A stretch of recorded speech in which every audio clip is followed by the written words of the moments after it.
Seth.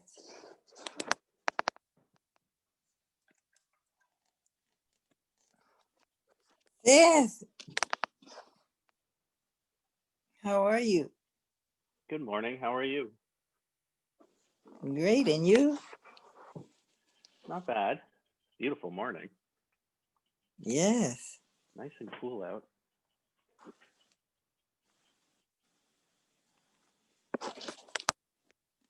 So I was going to YouTube looking for videos on YouTube about the Garden of Eden. And how did that work out? Is there a lot on YouTube about that? There's a variety. There's one that says the allegory is something about that this I guess it's Gnostic kind of is totally different from what mainstream religions teach. It's that this God is not it's not it's like our master like enslaved us. Luis, You're sideways. he's always sideways.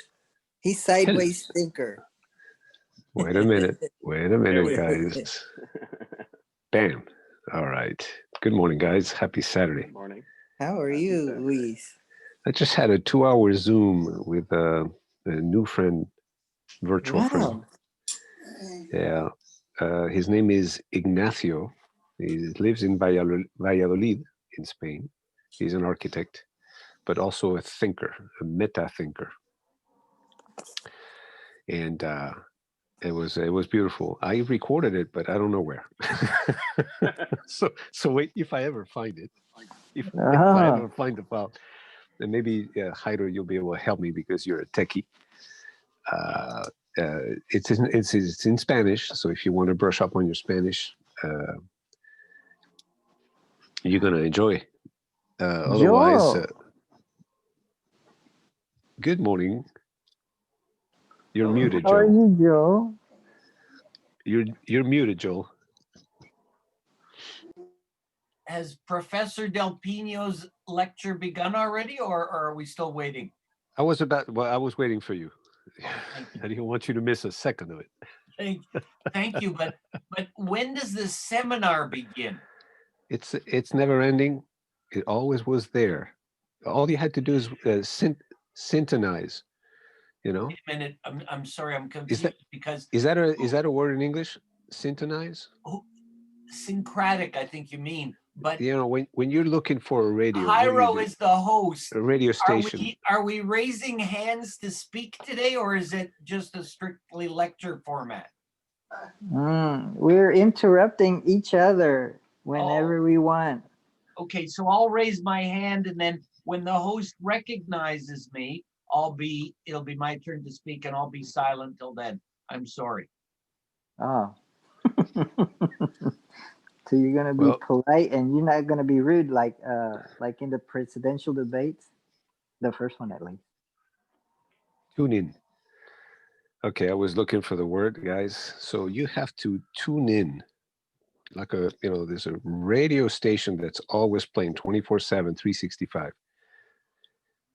From the beginning of time, and well, actually there was no beginning. So since eternity and for eternity. You have to tune in there. It's always there.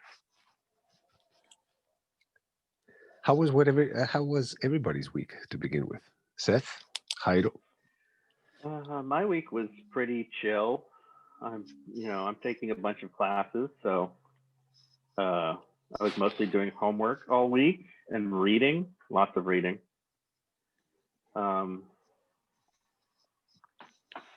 What else? What are you learning? Sociology, macroeconomics, and personal computing, which is ridiculous. It's like how to use Microsoft Word and how to put a computer together when you unbox it. Okay. Insane. That's a refresher course, if anything. Yeah, in a really refreshing way. If you pay for it, it's in a very expensive refresher course. But you know, I am not paying for it because then it's okay. my trade union allows me to do this for free. So I can get an associate's degree in a bunch of different subjects absolutely free. Nice. Which is nice, yeah. So I'm studying information technology. Sociology, interesting. That one is Macroeconomics, interesting. very interesting. Macroeconomics is interesting, but the math is difficult. And the charting is difficult sometimes. Yeah. The supply and demand curve can be interesting, but it is interesting. It is. This week we were doing inflation and unemployment. Complex. How was your week? Yep. Everybody else is muted, so you and I will continue talking, Seth. Oh, okay. How was your week? How was your week? Well, my week was very active, very dynamic. Work is complex, but it's workable. When people ask me what I do, I try to summarize. I am chief fire extinguisher. That's what I do. It sounds like a hitman. Well, the cooler. You can call me the cooler. I go to places that are very hot, conflict, problems, complaints, and I have to go ahead and get the temperature down, put the fire out, and carry on. So that's what I do typically. I have a good team. All in all, I have a whole bunch of people doing their stuff, and I walk around. Typically, staying in touch. It's important. Feeling the trenches, feeling what they're feeling, so I know what their day is about, so I can improve things or change things, help. Do all kinds of stuff to make everybody else's life better and minimize mistakes. Motivate, or actually help them motivate themselves, because motivation has to be intrinsic and not extrinsic.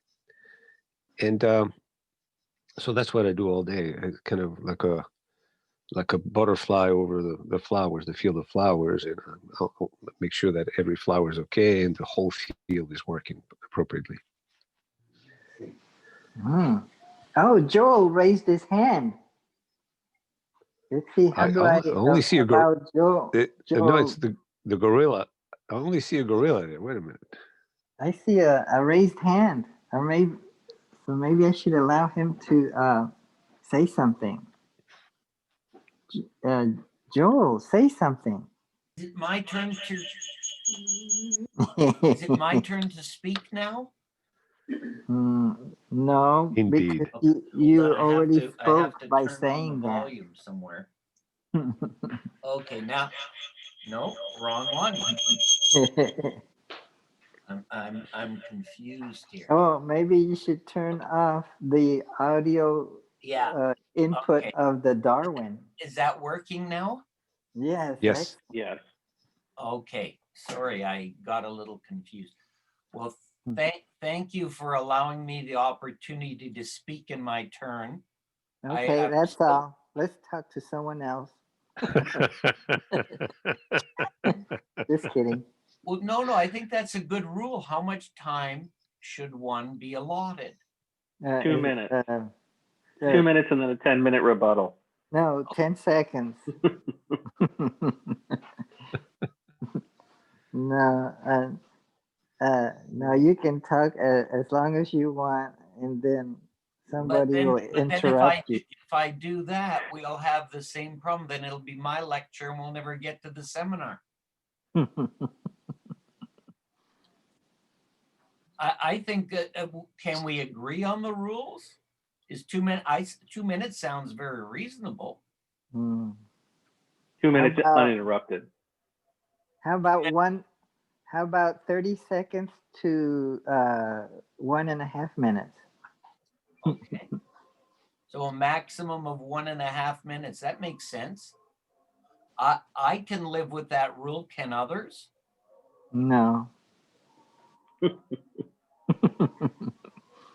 No, Luis needs 6 minutes. At least. No, we'll give Luis a benefit of a doubt. We'll his minutes. No, Luis will. No, I have it's long because minutes. no, Luis's minutes are is because his second lasts 3 seconds, so we have to multiply it by a factor of 3. So how was your week, minute. Joel? It was a little interesting, I'd say. I volunteered to do some teaching. The Accountants Institute and the school boards are looking for people to do financial education. So I signed up for that. I signed up to do that a while ago, but every time I made an appointment, I shaved and I went to the school and the teacher never showed up, and it was always some kind of a mess up. I was actually looking forward to it, so I gave up on it, but now they're doing it online via Zoom. So I may try to, I'll try it again. So I wrote them and I said, I'm available to do these courses if you still want me, but I really, it'll be less bother if they don't take place. And I'm finding that a lot on Zoom this week. About 1 in 3 organized Zooms actually go ahead as scheduled. So that's what I discovered this week. I think it's getting old. People are finding that it's getting old. The Zoom meeting. Yeah, that's true. I remember in the beginning, I've been on Meetup for a long time, and it was quite common that 20 people would sign up for a Meetup, but then only 10 would show up. In fact, that became an established norm. You could pretty much count on half as many people to show up as signed up. And then when they went to Zoom, it doubled or tripled. So 8 people would sign up and 15 people would show up. But now it's gone back, and also because a lot of people are on it for commercial reasons. And if they're not making any money at it, they lose interest. They're not all high-end academics like the assembled multitude. That's for sure. Yeah, it'll be interesting to see what keeps up when the pandemic kind of simmers down. Because, like, for instance, I used to call my father every Sunday, which is something I learned from him. He used to call his father every Sunday. Now we Zoom. It's me and my sister, my father, my nephew, and my son. So, and we do that every Sunday. So I'm not sure that will go away. I'm hoping not. I suspect that the continuity of the Zooming program should depend on the quality of the content. I mean, I would have to think, if you find a Zoom that gets you going and you get a lot out of it, and I'm not talking money necessarily, you're just getting value out of it, whatever it is that makes you click, then you stick with it.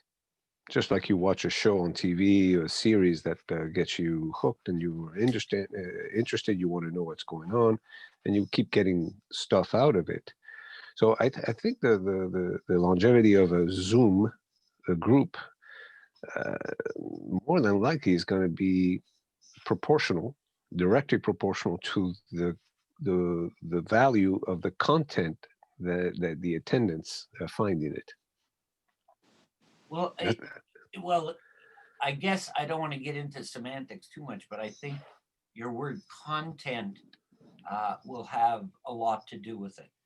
And content is not just the subject matter, but the relationships between the people and the human content. Like, I think you're, a very nice, reasonable bunch of people. And while I think the lecture portion may be shortened somewhat to suit my tastes, but I just enjoy keeping in touch with Florida, and whatever we discuss is maybe secondary to the social aspect of it. So in this case, the value to you is the pleasantness of the conversation. Yes. Well, and from time to time learning something as well, or maybe sharing some knowledge that I might have. Indeed. So I think we're all in this for the same reason. Right? Distill value out of a content that we find in this specific Zoom gathering. Knowledge. You come here for knowledge? It's my personal motivation has been, and not too long. I didn't start this too long ago. Zoom is a new thing for me, or writing, posting content on LinkedIn is rather new to me also. I was very much to myself for quite a few years while I was somehow putting together my worldview. It so happens that this worldview that I put together was raised my eyebrows. It was like, whoa, wait a minute. This is to me, this is big. This is very pleasant. This is what I read in the Four Noble Truth, in the sutra of putting the wheel of Dharma together. Vision has arisen, insight has arisen, discernment has arisen with regards to ideas that I had not considered before. And but it was strictly solipsistic then.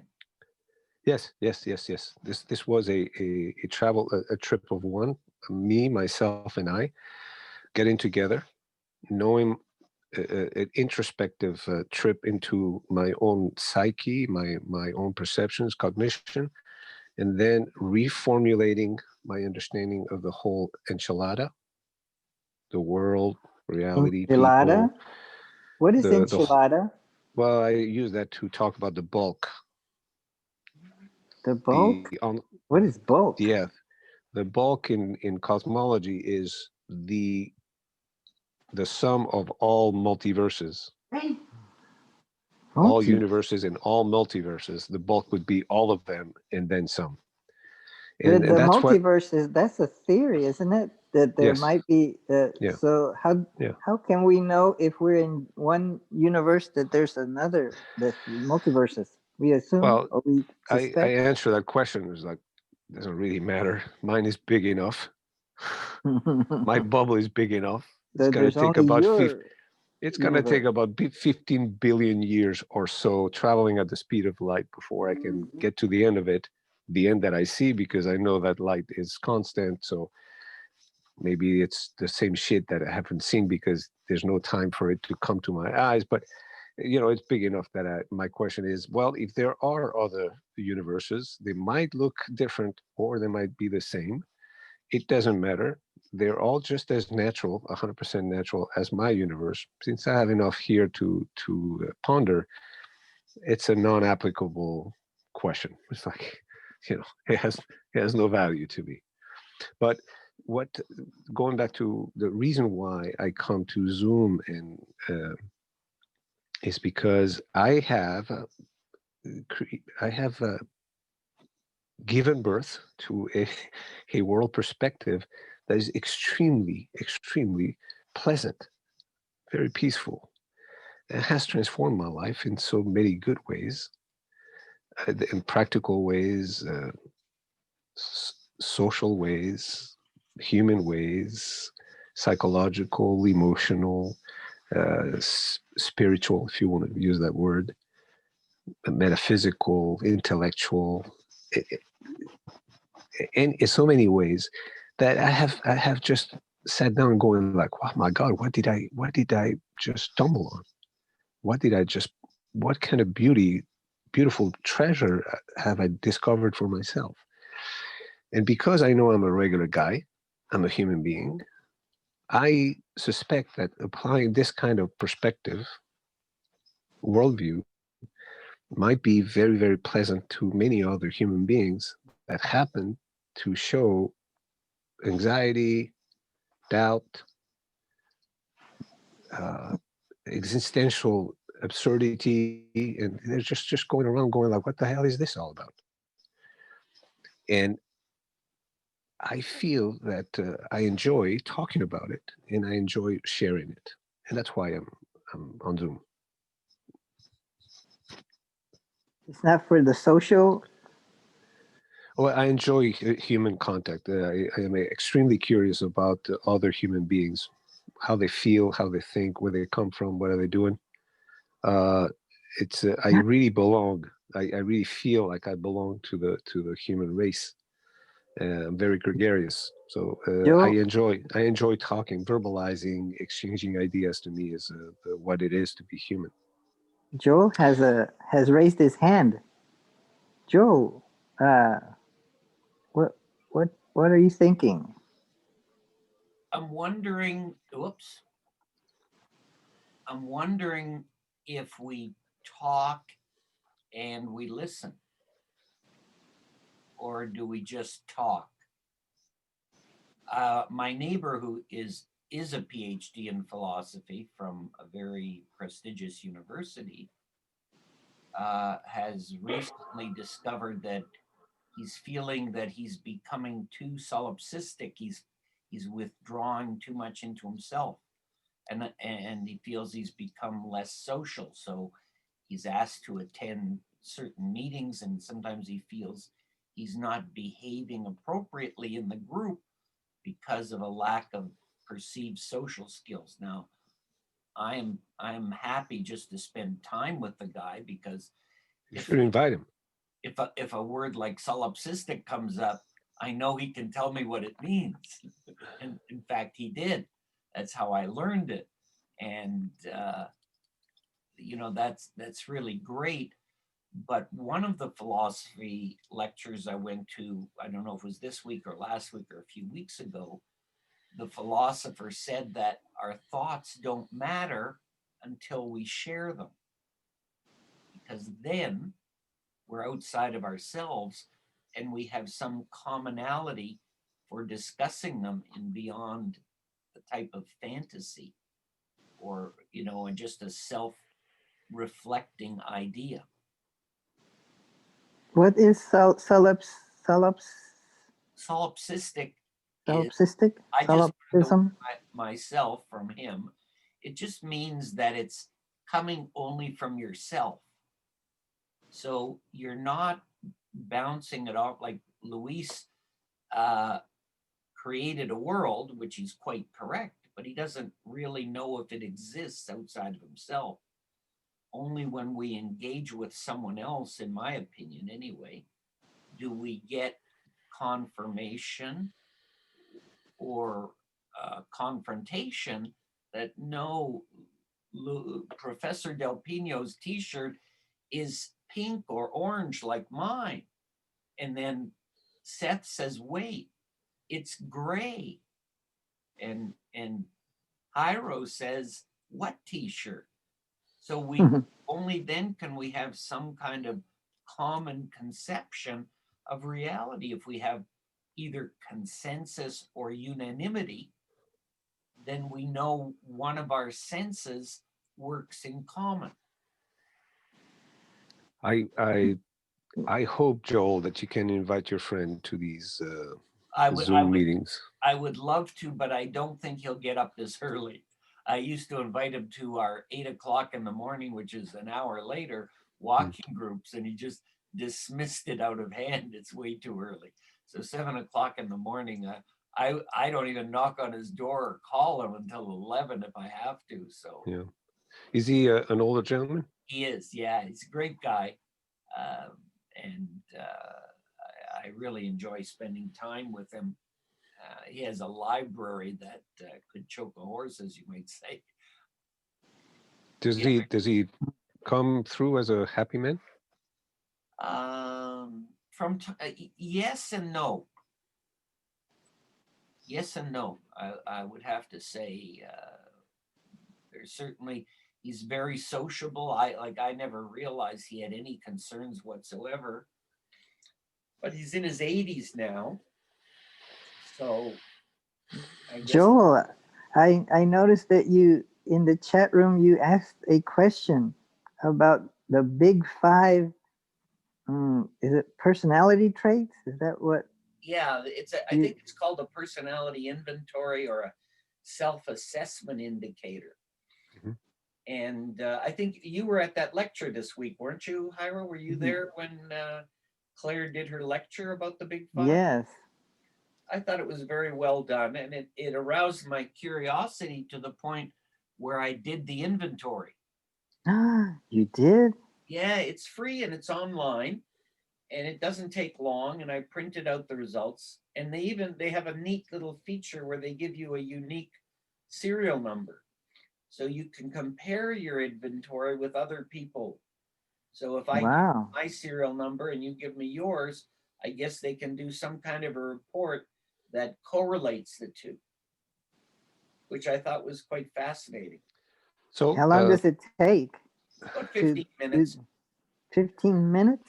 Yeah. Did you like the results of your test? Well, I don't know whether I liked them or not. They weren't entirely. Or did you agree with them? Did you agree with them? Let's put it this way. So. Did you recognize yourself in the way they were describing you? I think so. Is it comparable to Myers-Briggs inventory? It's different. I'm not sure exactly how you would compare them. I have some familiarity with Myers-Briggs, and yeah, it's definitely different. But this one only has 5, and Myers-Briggs has more or what? No, actually, this has sub indexes for the main 5. So on the one level, they simplify it by giving you 5 instead of 8 as Jung did. But beneath the 5 are subcategories, which indeed may be more interesting. And I haven't delved into them in much. I found it interesting because of the 5, I see that 2 of them are kind of not considered at least in maybe in Buddhism or maybe it's the way I interpret it that maybe 2 or 3 of them are considered virtuous, but the others are for a Buddhist perspective are considered annoying. like the virtuous one might be like the one that's trying to be, what is it called, appease, or what is it, agreeableness, and the other one has to do with, what is it called, conscientiousness. Yeah. Mm-hmm. So those 2 are kind of what a Buddhist that's training the mind would want to cultivate, whereas the other one, aggressiveness, is kind of one that they want to maybe not suppress but cut as soon as it arises, and that would include anger and things like that. And the other one that you want to reduce would be like, what is it, the one that starts with N? Neuroticism. Neuroticism, yeah, that one. Yeah. Yeah, it rhymes with eroticism. Close enough. I had to take one of these tests in one of my classes last semester, and I discovered that I am the worst. I am the worst. Why, Seth? No. Why do you say that? Because I'm very narcissistic, I would say, is really the root of it. Very narcissistic. Was that well, that's an interesting declaration right there. The truth will set you free. Well, I that's one of those big words that, like, solipsistic, that took me a few weeks to have somebody explain to me.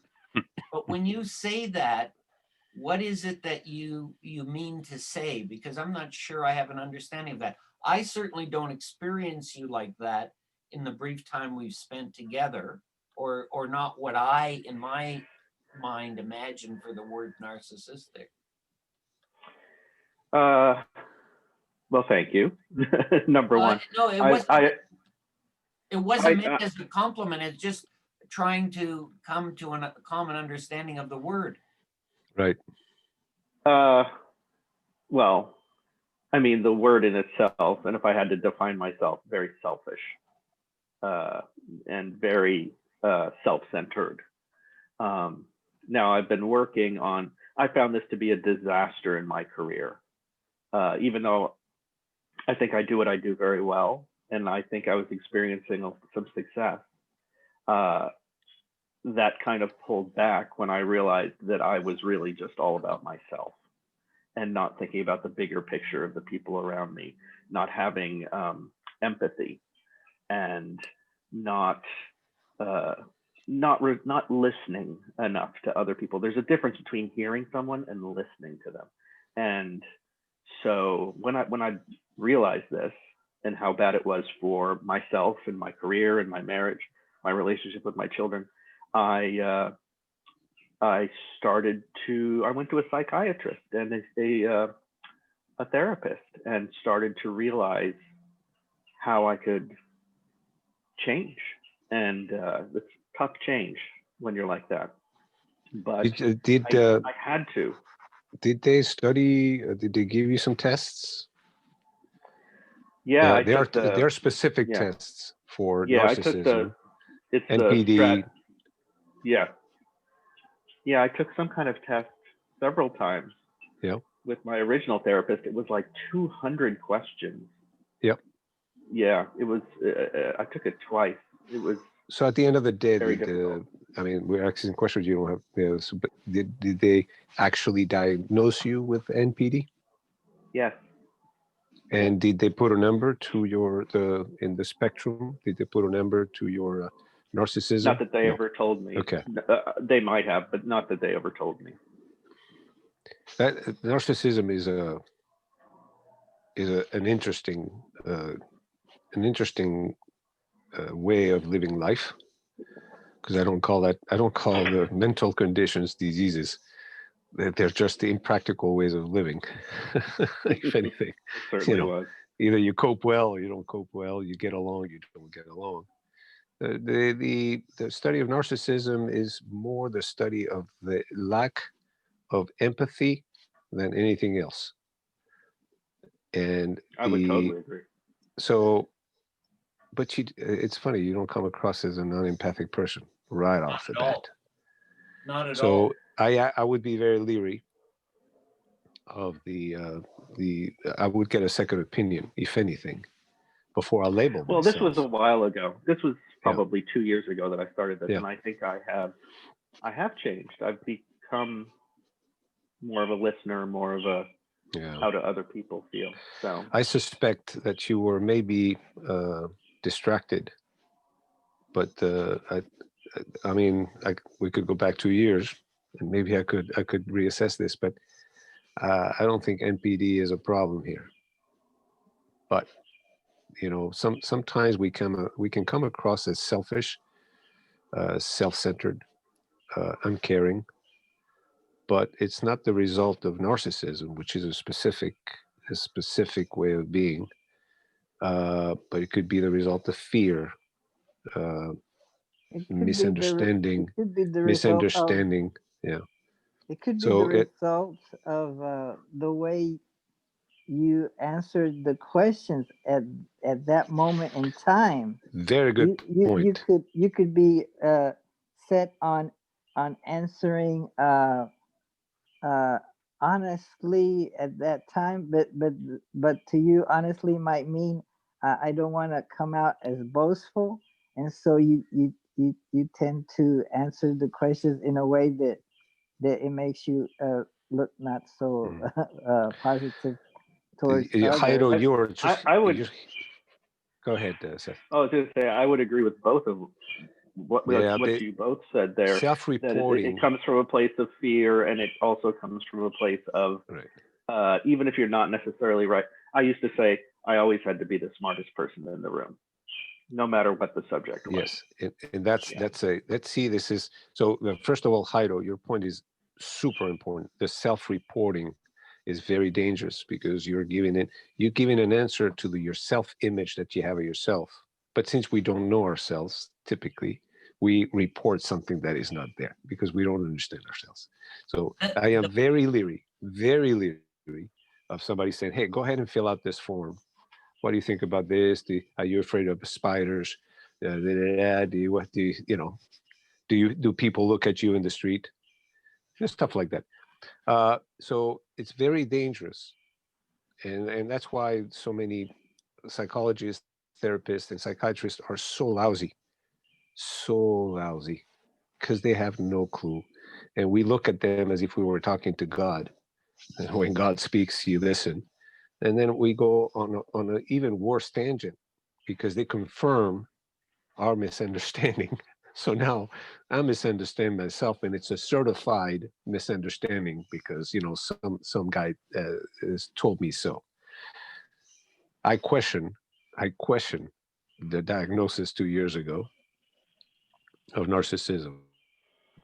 Absolutely, but I would dig very deep into it in questions of self-worth, self-esteem, fear, anxiety about life, finances, profession, our growth into the field of knowledge where we are, where we want to appear smarter than we are. I have a boss who was, when my boss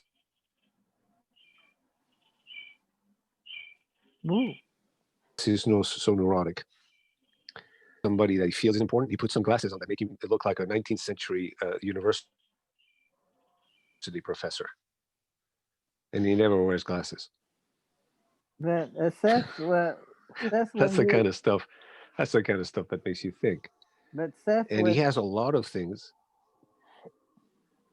Seth, when you took that test, was it a general psychological test, or is it something that says, "Oh, this test is going to test to see how narcissistic you are"?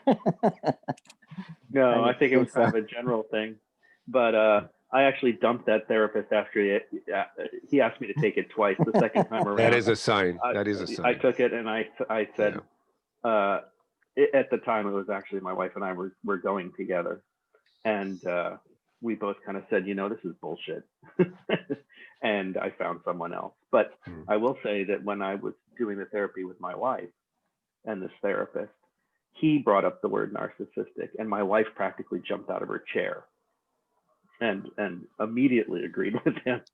So that was kind of interesting. That it came to very much as a shock to me. Oh, that's interesting. Very much of a shock to me. Yeah. So actually, I don't believe that there's such a thing as narcissistic. I think it's the perception of others towards the person that is labeled narcissistic. Like for example, one person may see you as narcissistic, but then another person, it could be a child, may see you as loving and caring and always thinking about them. So I think these things are more like, how do others view the person, and that's what in that meeting the other day that Joe was in about the 5 personality traits, that Claire mentioned that it's more like how others view us, but how we think others view us, kind of thing. You know that expression? So it's not something that's set inside us, that we. So it really doesn't give us what we really are like. I don't know. What do you think, Joel? I think the pickle doesn't read the label on its jar. So if a pickle has an olive label on the jar, does that make the pickle an olive? That's deep. Yeah, that's a very good question. Very good observation. You know, there's an expression in English that says you cannot really love others if you don't love yourself first. So yeah, if you don't love others, that means you don't have empathy or understanding for others. The first thing that you need to look at is the individual that cannot love him or herself. And that in a human being, right in and of itself, is right there the reason for a study. Why is it that I don't love myself? Where it's the most natural thing to do, to love oneself. I mean, it's like That's a the, good the the question. the ultimate oxymoron is how can one not love oneself? And it applies the same love that we think about others is the same love that we should think about ourselves. In order to love someone, don't we have to know them first? So if Do you you were do you going, love do you love somebody, a stranger in the street? so who, if you, who the hell are you? So so first you have to stop becoming a stranger to yourself. You have to know yourself, understand yourself, know your nature, know your good points, the bad points, your wiring. You have to almost piece yourself apart, see how this computer is built and who built it. Because of course, a computer has a history. The cable is made in China, the CPU in Germany, and of course, our past is part of our character. So in psychology, everything is complicated and it always self-reflective. So what goes out comes in here. What you throw out there, you're throwing inside. But, it's just like a constant yin yang. So if you are not empathetic to others, you don't love them. It's because first you don't know what it is to love because you don't know yourself. You have issues that you do not understand that are uh, getting your understanding and your love out of kilter. So a narcissistic person, which normally you consider an asshole, or a CPD, a person with OCPD, obsessive compulsive personality disorder, also called anancastic or fucking perfectionist, toxic son of a bitch, always criticizing. It's like, what the fuck is wrong with this guy? So all those I was that guy. appreciations. Uh, so you have to dig deep inside, and the good therapist, is there to do like Socrates did by asking questions. Make you ask those questions to yourself and dig into yourself and go, okay, so let's get this straight. Who am I? How do I think? What am I afraid of? Why is it that I don't love myself more so I can love others and relax? Get this ball yarn that is so uptight inside, and I don't get the beginning or the end. I don't understand shit. All I do is wake up in the morning, try to make a buck, pay my taxes, get money to buy my tires, and I'm always afraid of the other shoe dropping. And then, of course, in the process of that, I cannot love others. I don't love myself. This is a fucking mess. I'm a rat trapped in a wheel. Ooh. So those are the considerations that we need to address before we can talk about, am I a narcissist? Am I OCPD? Am I toxic? Am I nice? Why? And that's the true science of the mind, the theory of the mind. Just like we theorize about how the electrons, move from one orbit to the other. So know yourself is so absolutely fundamental, because in knowing yourself, then you know others. Everything makes sense. You cannot but love. You so cannot Luis, but love. if you were going to write a book titled "How to Love Yourself," what would be the 5 steps involved in how to love yourself? Because if you could love yourself, then you could love others, then you would solve all human problems if everyone Yes. would buy that book. What would be the 5 steps? Stop. Look. Listen. That's step one, or 3 steps. That's the first step. You stop before you cross a road, before you go any further, before you start putting labels, before you try to get some answers. You stop, you look, and you listen. What is love? Don't you have to start with what is love? Okay. That's my thought. I'm sorry for speaking out of turn. No, it's a perfect question, Joe. But love is like, what is life? It takes the whole library of the internet to understand what life is. And thus love, which is even more complicated because it's a perspective regarding what is. Life is what is, and then love is how do I handle life? So it's too complicated a question, and that's why you have to stop, look, and listen.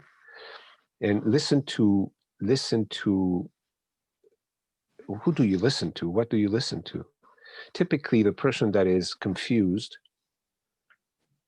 the person that is out of kilter, unbalanced, cannot listen to him or herself because they are confused to begin with. If you listen to yourself and you don't stop, that's called masturbation. This should be like this, it should be like that. This guy hates me. That one is an asshole.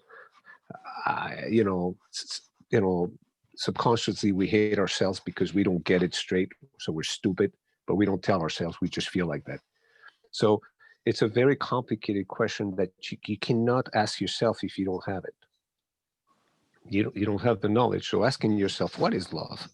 Hell, you don't even know you don't know who's asking the question to begin with. So it's a very dangerous game. So you have to stop, look, and listen. Listen to what or to who or to whom. I say the Vedas, the guys in the East had it. They had an expression, Upanishad, a word, it's a verb, Upanishad. Actually, it's an expression because Upanishad means sit down and listen to somebody that is wiser than you. So basically, you have to go to somebody knowledgeable, a counselor, a coach, or a therapist. Because obviously you don't get it by yourself. You're out of kilter, so the bridge is burned already. You don't know. You don't have enough knowledge to understand yourself and be happy and love. But when you go to a therapist, they ask you questions, so you be listening to yourself. So right. So maybe that has to work. It has to be a good therapist. It can't be one of those. No. So you have to be very circumspect. So you have to stop, look, and listen, and don't be candid. Be critical. So start applying critical thinking to questions. So you have to listen to other people that have gone through this, experts, psychologists, psychiatrists, philosophers, sociologists, anthropologists. Hell, there's a big library out there. And you have to take ideas from them, little insights on how things work, apply them to yourself, and then start your own. So you have to record, you have to listen, you have to record, you have to process and build your own understanding. Because the knowledge of anybody else out there is not contagious like a virus. You have to get the stuff from the outside and process it. You have to, like food, you have to digest it. But you have to figure out who to listen to. Indeed, too. How do you figure that out? Because there's a lot of misinformation out there. If you are feeling better as you process that food, if you don't get indigestion, for example, you go to a guy and he says, I want to be happy, and it gives you LSD or cocaine, you may get a hit of dopamine. It's like, wow, I feel great. Yeah. But then after that, you know that it's not going to happen. So if you, in the long term, as you progress, because this is progressive, you have to understand also that the attainment of happiness and love, knowledge, wisdom, is progressive. We are not born like that. A 2-year-old cannot be a sage. It's impossible. You don't see that happen. A sage is typically a human being that has gone through hell, 3 or 4 Vietnams, 2 Korea Wars, and everything else of life. And then eventually they get the stuff together if they are mindful, attentive, and studious enough to go ahead and get this kind of nutrition that they then digest, and then they go, oh, yes, I love you. I love the strangers in the street, even without knowing them. But what got us to stop, look, and listen in the first place? What got you to stop?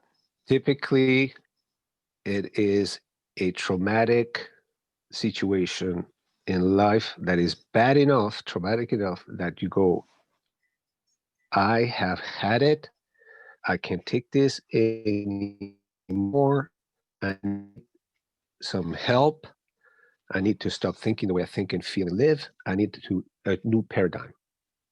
So typically, people that never suffer, they never get there because there is no need. If everything is going their way, they don't ask any questions. So they have a wide pyramid, but it's not very tall. They don't go into the depth of it. So, you have to suffer before you wake up. So it's good to suffer because it makes you stop, look, and listen. So if everything's going dandy for years and years, then I have to figure out how to make myself suffer to make me stop, look, and listen. Nobody wants to, unless you're a masochist, which is a weird mentality. But you don't want to suffer. But maybe not inflict it oneself, but maybe push oneself to go into some adventure. Yeah. And to go to uncomfortable situations. Yeah, it's a personal experience, and typically we don't look. Bearable. It's not self-imposed. It's not self-imposed. What do you Typically, think, life imposes that on you.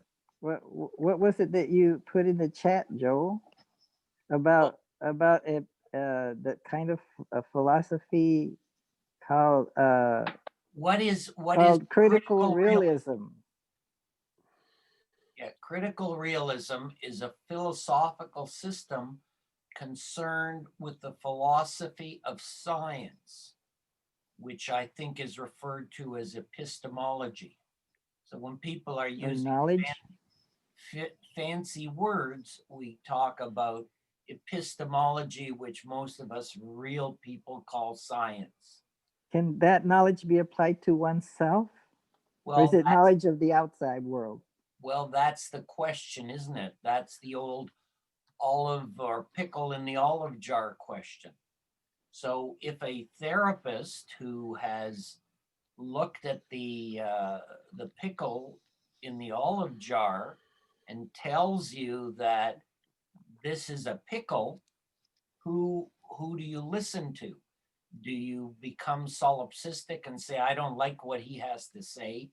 I don't like being labeled narcissistic, and therefore, even though I'm a pickle, I'm going to walk around telling everybody I'm an olive. Now, it's not always clear. I'm not authorized or trained or knowledgeable enough to talk about olives and pickles, and I don't dismiss the experts that have had the training entirely, and you're wise not to.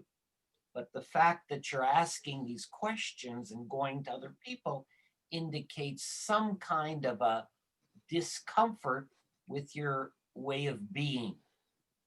And that's, in my opinion only, my non-professional, non-expert opinion, is a good thing because I'm always curious. I'm always asking. But that's my nature. Not everybody's nature is that way. I am. It's a beautiful thing what you're saying there, Joel, because we all have the intuition in the spectrum. So a human being, the human consciousness is self-reflective. It's a knowing that knows it's knowing. And because of that, it has that intuition of, I can take this to infinity. I can look at myself in a mirror with a mirror behind me, and there's an infinity of looking at different perspectives and angles and things. So I'm running out of time, but I'm going to leave you guys with this, that I was talking to this friend of mine, Ignacio, this morning, because we were talking about knowledge and epistemology. And I surprised myself saying that the ultimate knowledge is like a build-up of knowledge. So there are dots, that's the data, dots, data. And then there's connecting dots, which is the relationship between things and, things, the way the things work.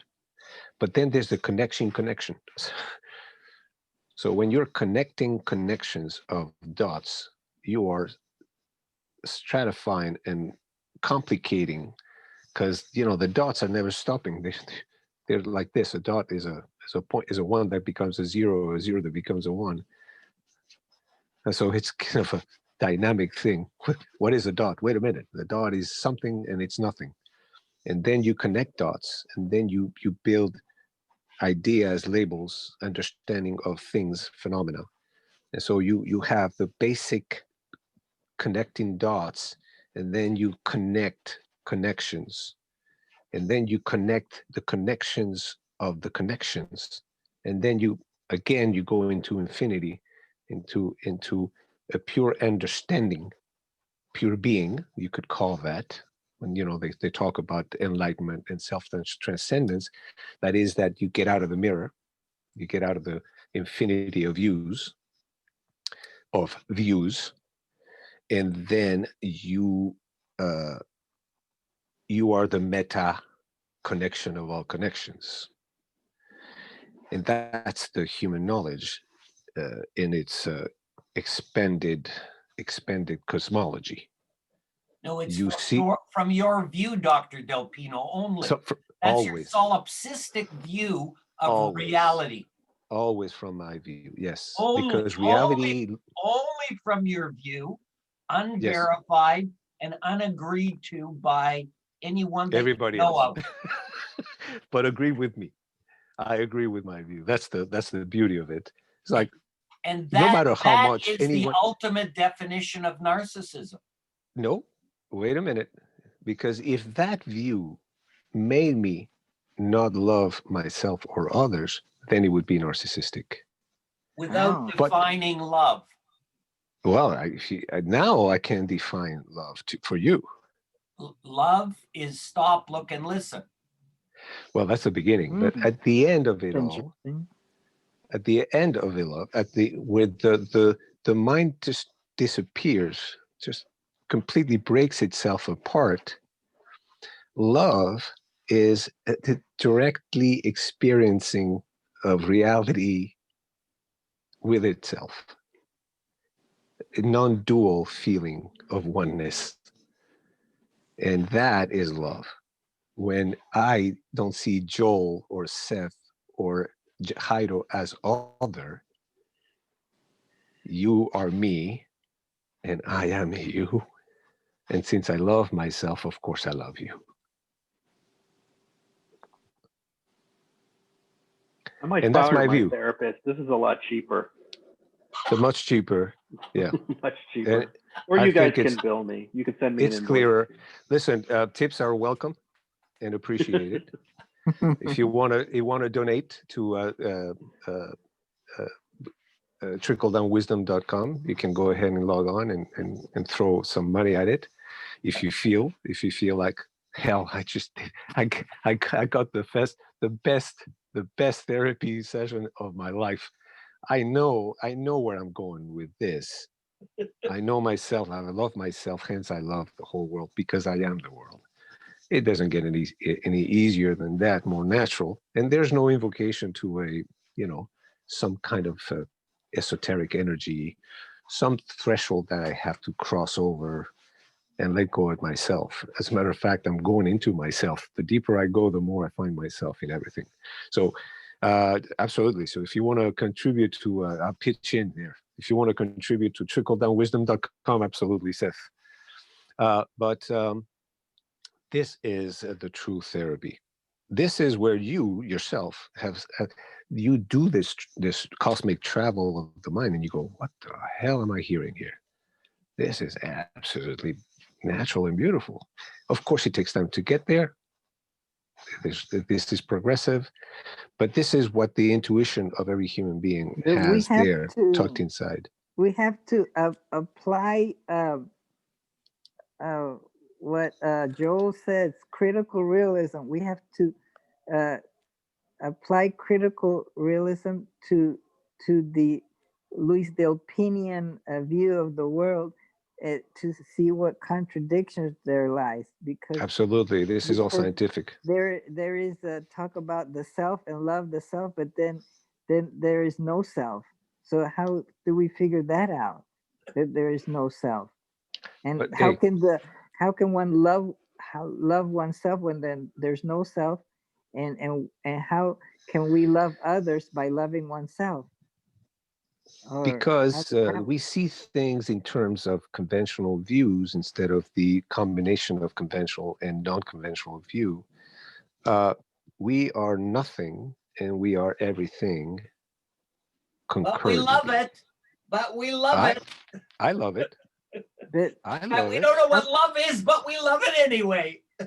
We love it awkwardly. You know, that's why you have to understand psychological disorders. You have to love the psychopaths. Have you done the Big Five? I never did the Big Five. Okay. So you don't want to have your personal view interact with the personal view of the rest of humanity and judge what happens at that interface. You know, also surprised myself writing something yesterday. I said, a God revealed instantly ceases to be God. What? If God came down from heaven right now, right in the window behind you, Seth, or sat down on your board, Joel, or sat down by your chair, Jairo. God, yeah. the God of all gods. I don't think of it as if. Wouldn't you be surprised to go, oh, you are the creator of the universe? I don't know if it was on a Tuesday or not. Well, but a God revealed is a dead God. It's not a God anymore. It is a phenomenon. That's the problem of conventional thinking. Point, actually. That's the conundrum of the mind. That's why the mind cannot see itself. Because if it did, it would be just another object like a coffee cup. But the absolute beauty of the nature of reality is that ultimately it is unseen. Because it is everything. It's the whole looking at itself through its parts. So that, it's impossible. So of course, love is ineffable in the end. What we're doing here is the function. It sounds like your reality has a mind behind it. Because if it can only look at itself through mind. The reality cannot see itself if it's not through a self-aware consciousness, which is a part of itself. A tooth cannot bite itself. There's a mind behind reality. With reality, within reality, it emerges from reality. And reality looks at itself through that mind.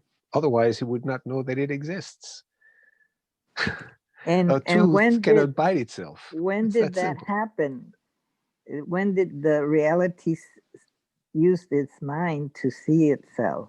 Every time a self-aware consciousness arises in the universe, within reality, reality sees itself with a certain degree of accuracy and clarity. Reality sees itself through a mosquito. Reality sees itself through an amoeba. Reality sees itself through the coronavirus. Or actually, but with a complexity that is obviously, that we know of, very limited. Or actually, any sentient being that reality uses to see itself with is seeing deceptive information, because each of our five senses is limited to a certain range. Excuse me. We can only see so much light. Only if you see conventionally. Excuse me, Jairo, there are 6 senses. Gravity is one of them. That's right. I'm gonna have to let you guys go. Okay. I have to go too. Because this is I could do this for the next today. I could do this for the next 2 or 3 years and interrupt it. And we learned something today. What are our takeaways? The truth will set you free. That's for fucking sure. Thank you. And narcissism isn't only in the psychologist's office. But that's also very fucking true. Yeah. But what is truth? We'll investigate that next Saturday. What truth is. That's excellent, guys. This is probably one of the best Zoom sessions I have had the honor of attending. Very interesting. Now you are free to go and sin no more. Like they say in the movie Avatar, I see you. Take care, guys. All right, I have to go too. Take care, everybody. Thank you, Seth. Have a good week, everybody. You too. All right, see you next weekend. Bye-bye. Bye-bye. Bye. But Joe will stay on. Well, what's the post-game analysis, Dr. Moreno? Yeah. Which of our patients will the real narcissist please step forward? Well, that's very interesting that you observe the narcissism. I think narcissism is in the eye of the beholder. Yes. Oh, and beauty. I learned from a Darwin perspective that it's not simply the eye, but in the DNA. So when we are attracted to a beautiful maiden, we look at the iris and the pupil, like you missed you missed yesterday's meetup with Shrikant, with Deborah was there with her big eyes. Oh, okay. Deborah.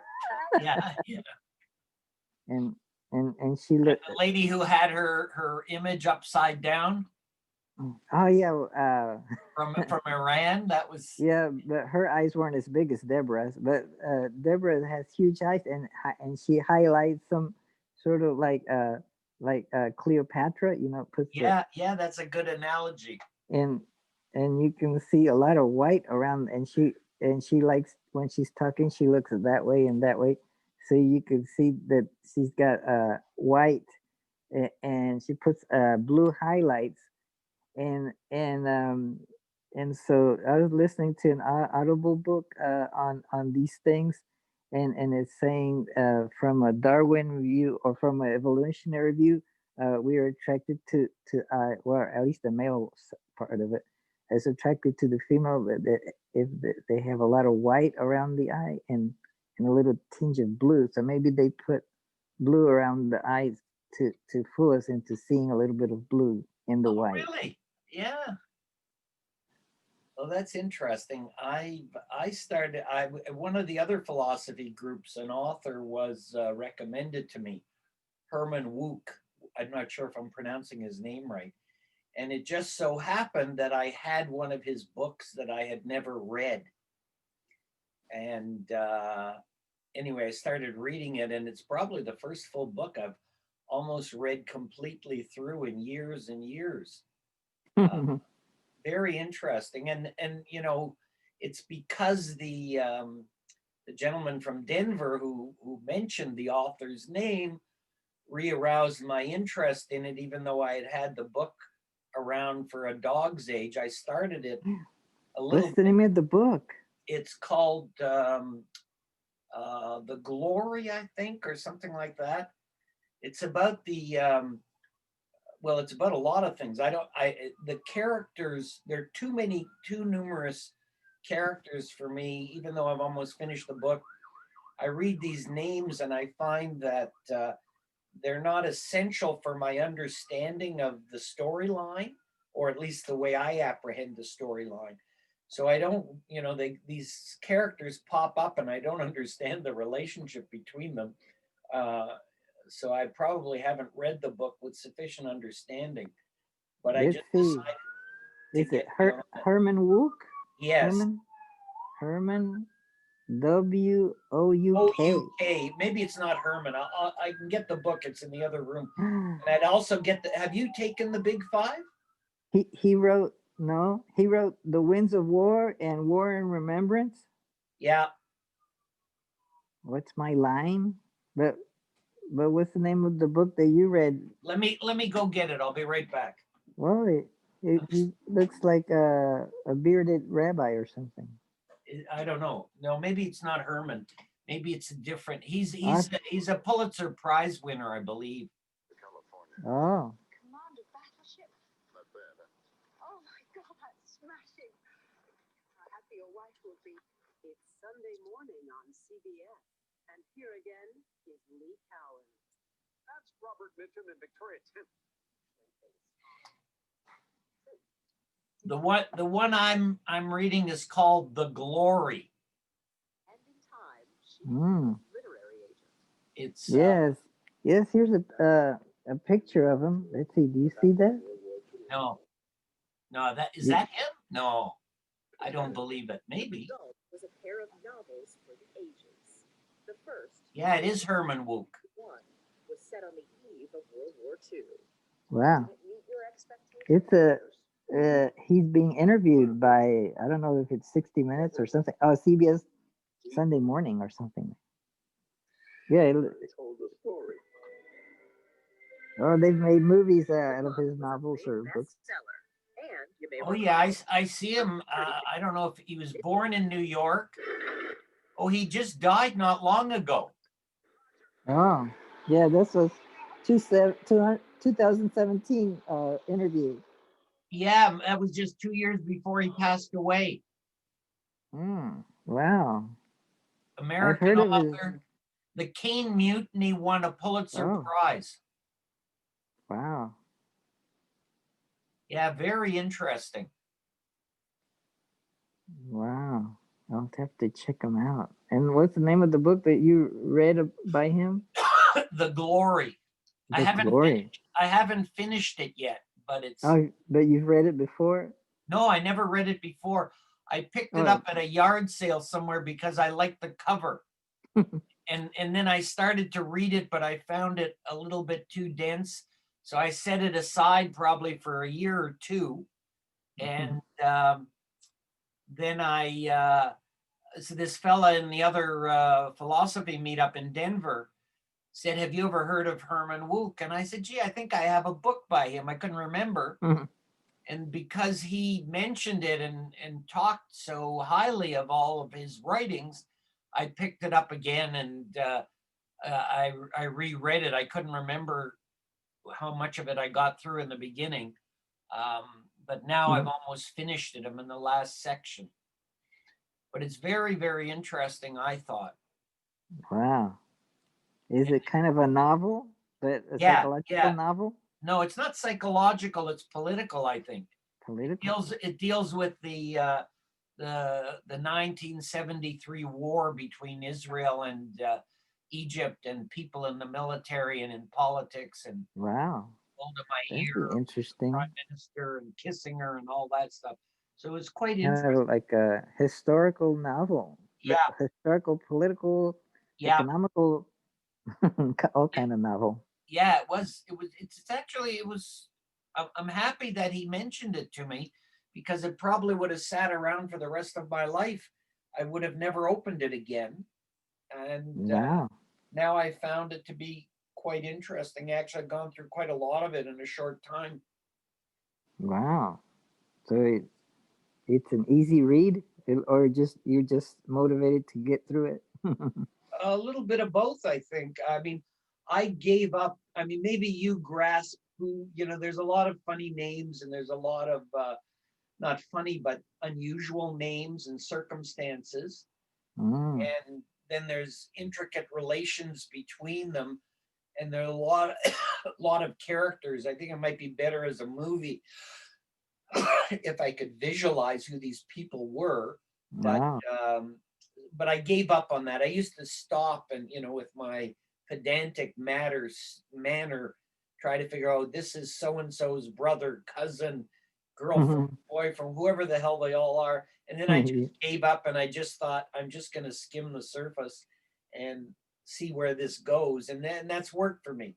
I still don't understand who they all are, but I have a vague idea of what they are. And it doesn't seem to take away from the general trend of the storyline. Yeah, interesting. Yeah, that's a way of reading a novel, I guess. Well, I haven't read that much. Yes. Maybe. Yes, are you familiar with Shrikant's meetups on how to read a book? Maybe you've gone to one. I went to one or two before, or he's going to be going over that, or how to read a book, but it's mostly nonfiction. It mostly applies to nonfiction books, but I wonder if there's something comparable to how to read a novel or fiction books. Is there a good way to read fiction books? I don't read enough fiction books or literature. Well, neither do I. I've started going to a meetup of short stories. It's very good. It's out of Phoenix. There's a lady there who's a retired, I think she's a literature professor. She used to be an editor and an author. And it's really, the great thing about it for me is I get exposed to a whole bunch of authors and ideas that I would have never heard of, never read. So they do 2 short stories every 2 weeks. And the stories are short enough that you can actually read them. They read from the best short stories of 2019, a book. I don't have that book. And she sends out 1 short story in Word format for each meeting. And I generally try to print and read that. I may have come across that. That's a meetup, right? Yeah. Everything I go to is on Meetup. Yeah, I may have come across a meetup like that. But I think it was a meetup where it sounded like it's a meetup more for writers, and they send a sample of what others are supposed to read and critique. But I tried joining it, but they said they kind of told me to hold off to not join them yet to look at the videos that they have of previous ones or something like that. I forget. There's so many. I don't know. Anyway, they're out of, I think, some kind of a Center for Better Living or something. I don't know where they are, but I went to them once and I thought, seemed like a nice bunch of people. And I went back again, and then they put me on a mailing list and they mailed me a story, and I actually read the story. So it was actually the first time I've ever been to a meetup where you were supposed to do some reading, and I did it, and it was only because their previous discussions were interesting enough that I wanted to be able to take part in them a little more intelligently instead of just passively. And they got a good laugh out of that. So they had a good sense of humor. I told them I wanted them to know that this is the first time that I've been to a book review or story meetup where I've actually done the reading. So this is a historic meet, and that sort of broke the ice, I think. But they're very, very nice bunch of people, in my opinion. Maybe they're Texas. I'm not sure. Texas or Phoenix, all in that area is pretty much similar in some ways, at least from my perspective up here in Canada. Gracious, yeah. that's the word you would use.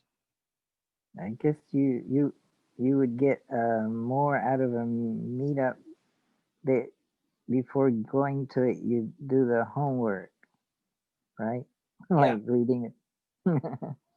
but but also it's good to go to meetups where you don't do the homework. You still get something out of it, or you say, "Oh, I wish I had read that," or maybe I'll just read it. Oh, that sounds interesting. I'll read it. I'll try to go to the recorded videos of it, or maybe read up on it, or yeah, check out the book in wherever the PDF version. Or, yeah, wow. And there was a meetup that I went to before the pandemic some years ago that it was more for writers, and they took turns sharing what people have written, and one of them yeah, maybe some of them read poems and some of them read prose, and one person read like a script, and it sounded pretty good. The script of people having conversations back and forth. So maybe he has I guess a a skill for that kind of writing. Maybe he wants to be a script writer for TV or something. Yeah, I don't even know. It sounded very natural.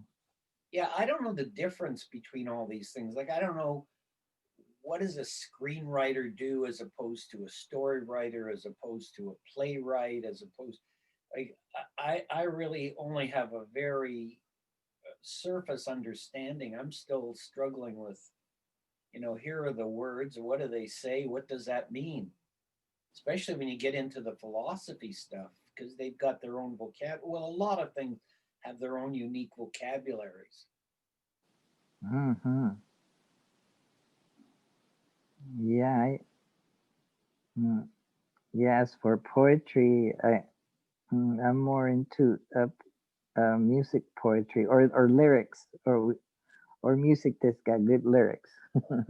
That's where I encounter something comparable to poetry. But poetry that's read out, hmm, it's hard to get into. But like a book full of poetry. I guess it can be interesting if you know the author or where they're coming from. Or if sometimes just a set of words will, strike you in a certain way, or the particular way one poet expresses himself relates to your way of thinking. Yes, yes, but then I wonder if by knowing the period that it was written in, the the circumstances behind which it was written would allow one to appreciate the poetry better, or the writing better, where the author's coming from. Yeah. And maybe understanding what it was, because just reading poetry without knowing anything about it, it goes past me usually. Really. Hmm. Hmm. Hmm. So there was another gentleman from Rochester. He never showed up today. Oh, did he sign up?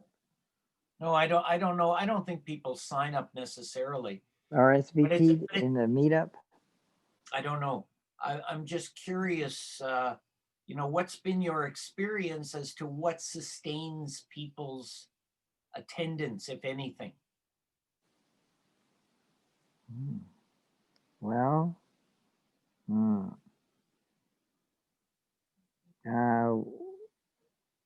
they come and go, I guess. Like there's this guy Rami that I like to see him come back, but he hasn't been back in a while because he says he's taking a break from doing things and maybe tending more to the family or something like that. But he No, that but I do you wonder about these things? and mm, yeah, and another guy, David Norton. Maybe you've seen David Norton before. Yes. Yeah, so he hasn't come back, so maybe so that's why I put the topic about the Garden of Eden. See if that would bring him back. So I posted that in the meetup, talking about the serpent. Why did you think that would bring him back? because he's into mythology and interpreting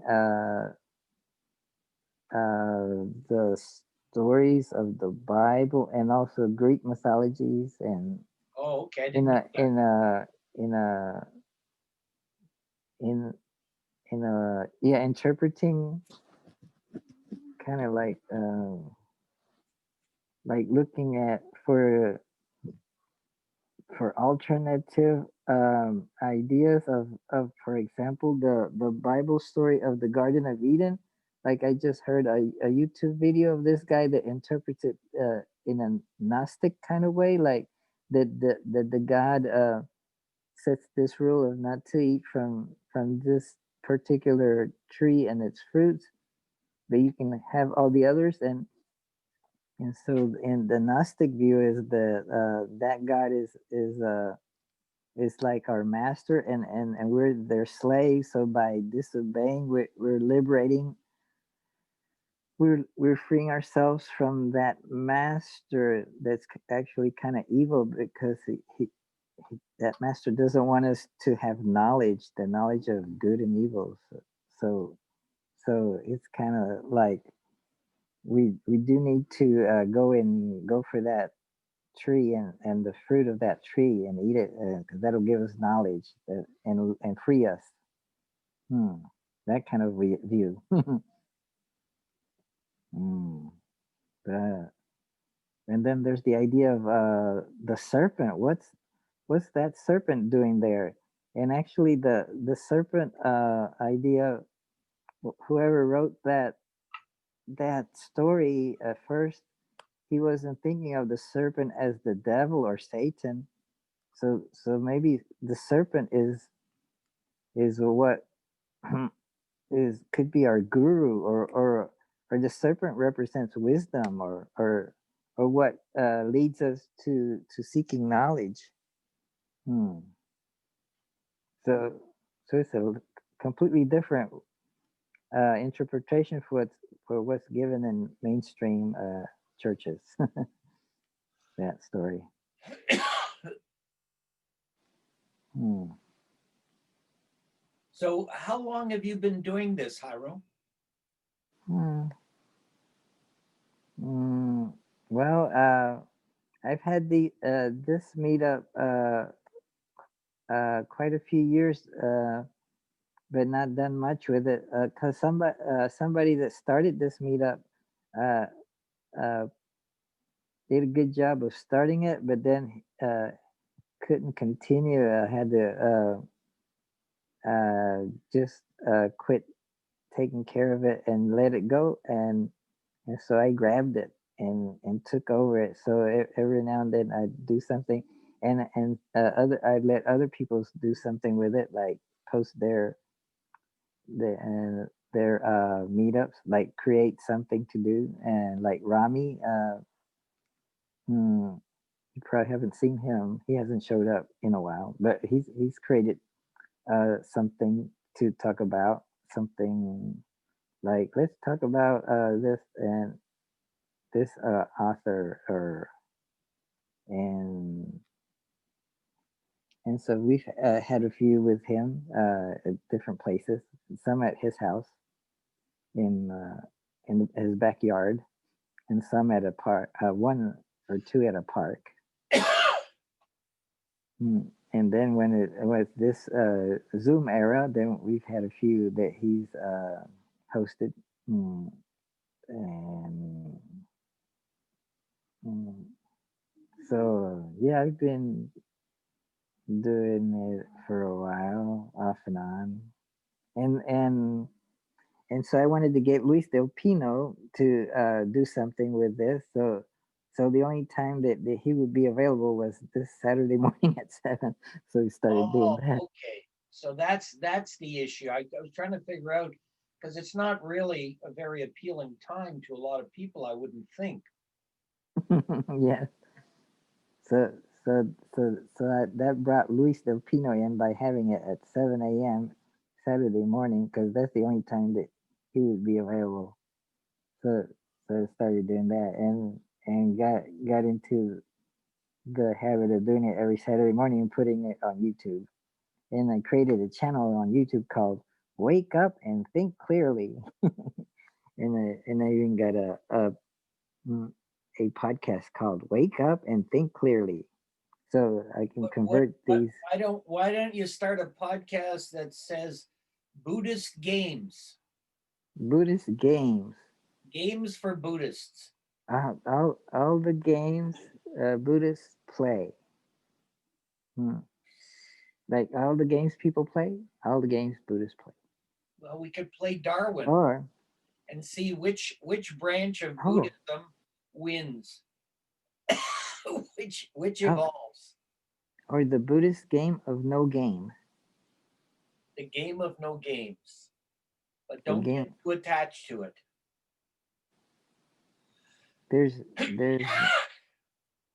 There's no gain in playing the game of life. So the devolution of evolution. Why is it called the Darwin game? Because the first time I showed it was at a Darwin birthday party. And it didn't have a name at the time. And oh gosh, excuse me. So I named it Darwin.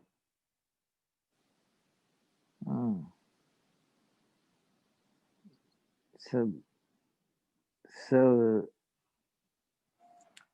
there's nothing evolutionary about it.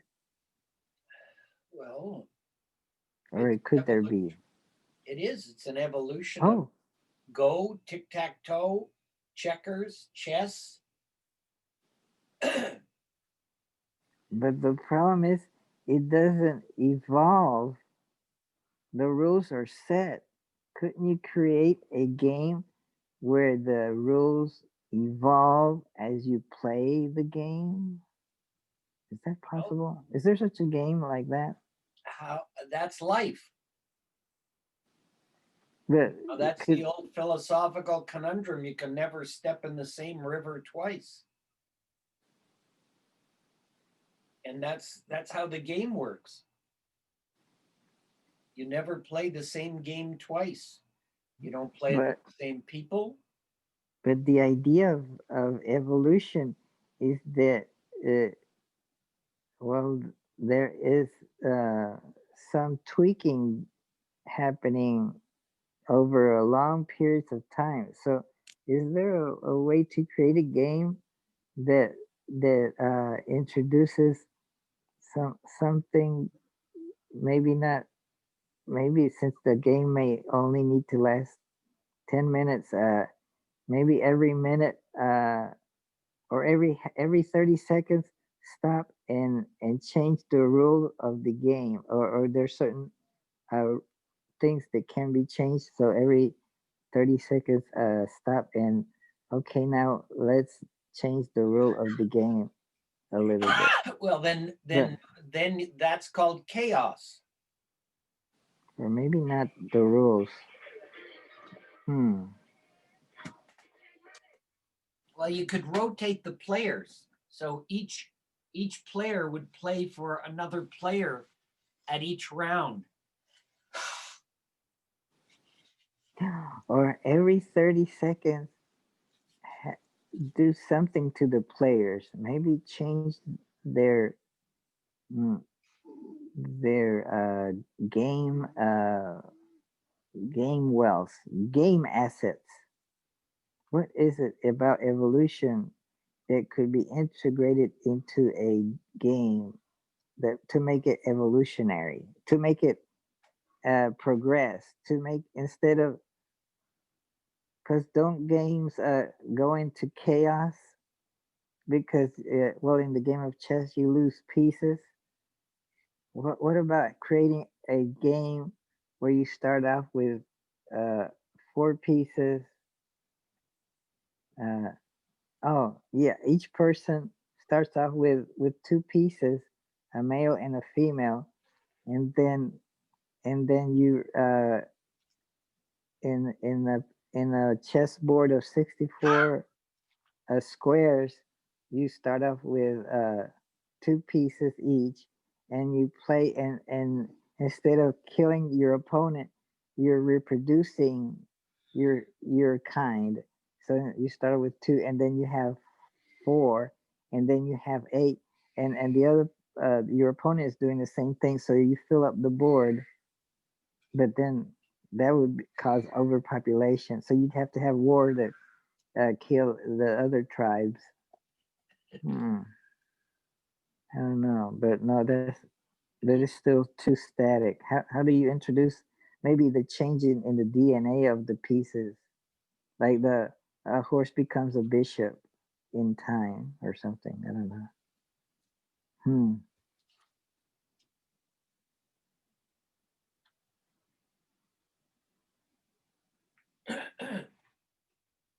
Well, first you start with what you've got, epistemology. This is existent.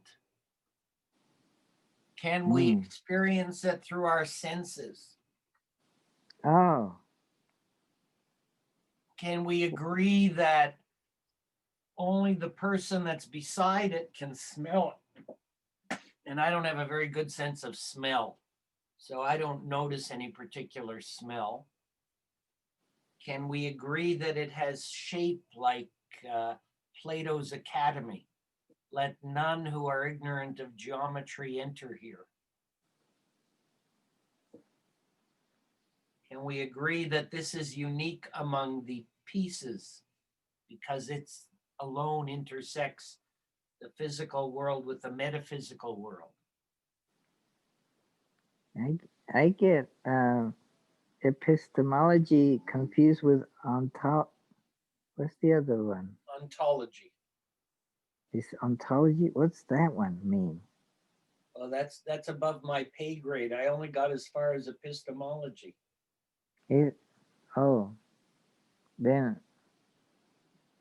can I cheat and look it up? Let's see. I'll enter ontology. As long as you share it with me. Ontology. Oh, dictionary. The branch of metaphysics dealing with the nature of being. Oh, so epistemology is about knowledge, but ontology is about being. Hmm. And what about tautology? Tautology is a logical truth, I believe. Oh, here's ontology versus epistemology. Ontology refers to what sort of things exist in the social world and assumptions about the form and nature of that social reality. Epistemology is concerned with the nature of knowledge and ways of knowing and learning about social reality. Oh, why is the word social in there? Maybe it's a social website. What is an example? What are examples of epistemology and ontology? What is the difference? ResearchGate. ResearchGate.net. Is that Bill Gates' website? No. But yeah, I looked up tautology, and what was tautology? Tautology is a logical truth. The saying of the same thing twice in different words, generally considered to be a fault of style. A phrase or expression in which the same thing is said twice in different words. Oh, so I don't know of an example, but maybe it's being redundant in a sentence. Maybe. Well, when Professor Del Pino no longer wishes to engage in discussion, what does he say that appears to be logical without saying that I no longer wish to discuss this in more detail? Have you observed anything, any pattern of speech that he might use, or I might use, or you might use, which is irrefutable, but simply is really communicating that I no longer wish to engage in discussion with you in any other way than but what I've said? So the common way to do that is to say, it is what it is. That's a tautology. It doesn't move us forward in our discussion or our understandings. It may be trivial and useless, but it's not incorrect. Which it is what it is. It is what it is. So if you move the it is at the end of the sentence to the it is at the front of the sentence, in other words, switch places, it is what it is.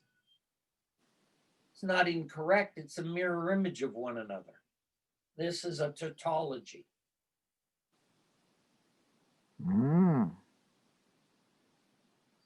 Maybe if you observe it more carefully, it's moving in a slightly different direction.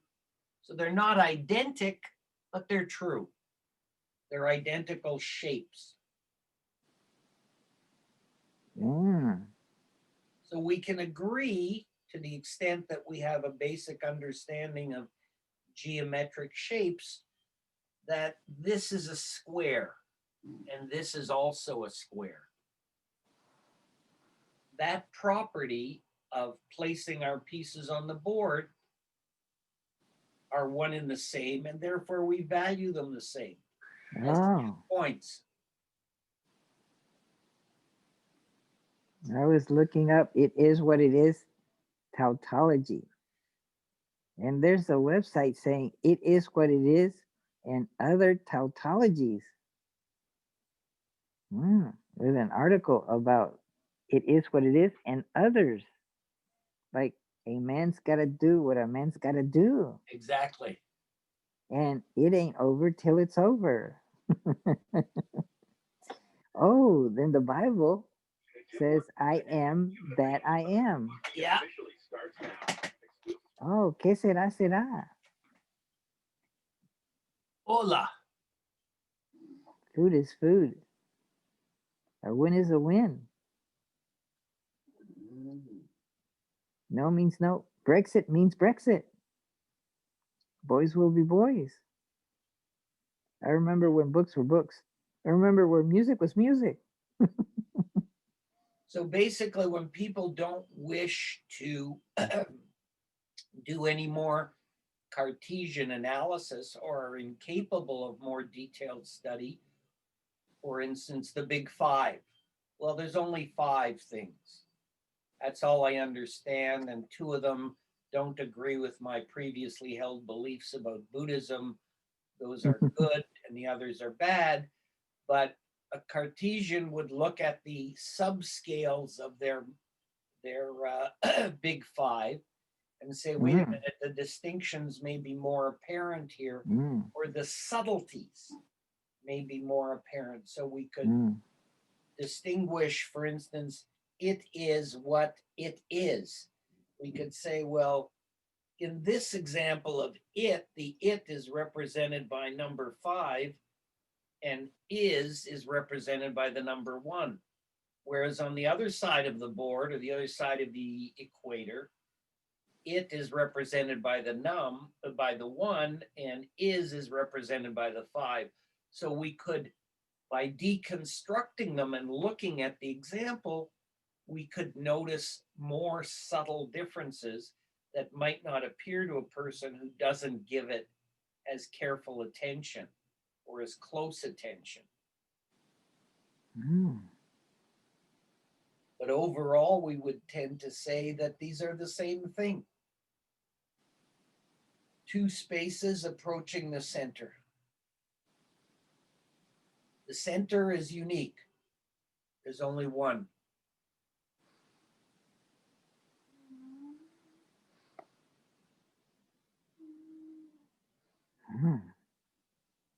So a typology, like it is what it is a way to conclude a conversation, to eliminate further analysis? No, for some people it is. So for instance, I've noticed that if I want to engage in more detailed discussions about some worldview that people have discovered for themselves and they're now espousing, and I'm seeking to take that into different levels of discussion, it's met with a laugh and a chuckle and saying, it is what it is. So it's that further scrutiny is resisted in a cheerful way, but nonetheless, more in-depth discussion doesn't get pursued. So it is what it is. It may not be conscious. In fact, I'm sure it's not conscious. I think people are somehow uneasy about looking at their closely held beliefs more carefully, and prefer to deflect. Or it's a way of saying it's too complicated to untangle.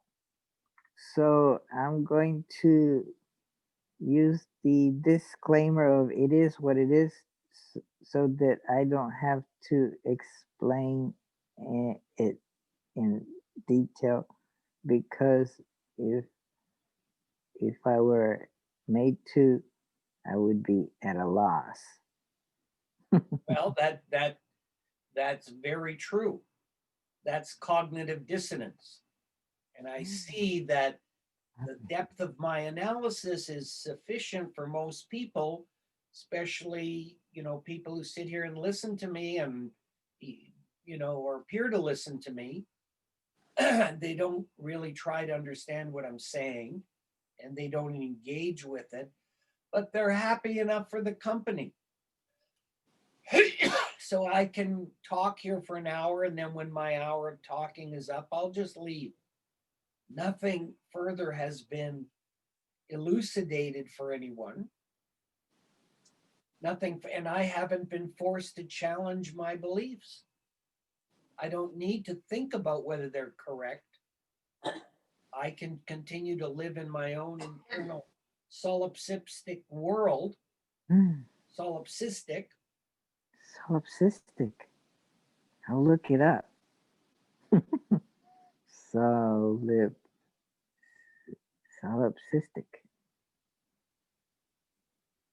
Solipsism is the philosophical idea that only one's mind is sure to exist.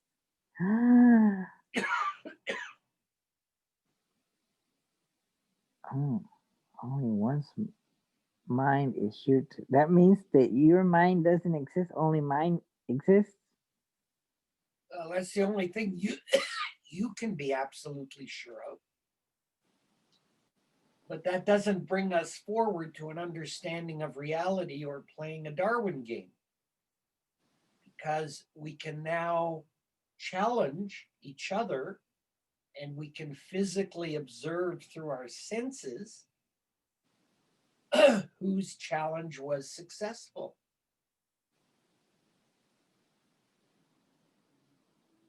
So a narcissist will not want to play Darwin unless he or she is assured of winning. Because there's an element of chance. Your view of the reality and the unfolding nature of how a game will progress. Is there a way to change the rules of the game of Darwin so it guarantees that I win and only I win and you lose? Not that I know of. I mean, there would be a way, sure. The first person who rolls a dice and gets the higher number wins. And then we just place little pieces on the board for no purpose because we've already predetermined the winner. You rolled a higher number on the dice, so we know you're going to win. And that makes the motions or the actions of the board pointless. Well, in tic-tac-toe, if I recall, and one learns how to block, the person who plays first has a tremendous advantage. So yeah, almost invariably wins. So if you're playing with people that have reasonably similar intellects, whoever has the first move wins. Does that happen in this game of Darwin? Is there an advantage? Or there shouldn't be? Not that I know of. Who moves first? There's a first mover, there's a last mover advantage, in fact, in Darwin. Interesting. But it's not consistent. It doesn't always apply. There are still other elements of the game because there are more moves, there are different strategies, there are different players, in fact. You know, even when you get 3 players, it changes the nature of the game. Or 4 players. Did the rules of the game of Darwin evolve over time? They did. They did. As you encountered new situations, you discovered that the rules as they were originally written led to an unequal event, and they became, too biased, just as you said. So you would be able to predetermine the outcome if you follow those rules. So the rules had to change. Wow. So there's and that may even happen again as more and more people. I mean, there may be someone who will play this and say, here's a strategy that I've discovered that will always win. I have not discovered it. I don't know what it is. And I don't even know if it exists given these rules. But I've gotten to the end of my road in terms of here's as final a set of rules as final and as fine a set of rules that I could determine to make the game competitive, enjoyable, fair to all the players, and without any known single strategy that will always win. Do you have Netflix? No. Would you like to watch a movie on Netflix? About what? About a game? Sure. How long is it? It's called about the game of chess. Oh yeah, that'd be interesting. About the Queen's Gambit. about a little girl who learned to play chess. She's an orphan, and she learned to play chess and became very good at it. Uh, outstandingly good at it, because that's all she was interested in doing when she was, I guess, from 8 years old on to, I guess she started playing competitive in around 16. She was a phenomena. Hmm. But I guess, are you familiar with chess? Yeah. It's the movie's called The Queen's Gambit. Let's see. But I guess what's chess like compared to Darwin? Oh, well, chess has many more diverse pieces, so it takes much long. Don't you play chess? Yeah, I've played it before. So there are a lot more different types of pieces. So this one is so most people don't have the attention span to learn chess. And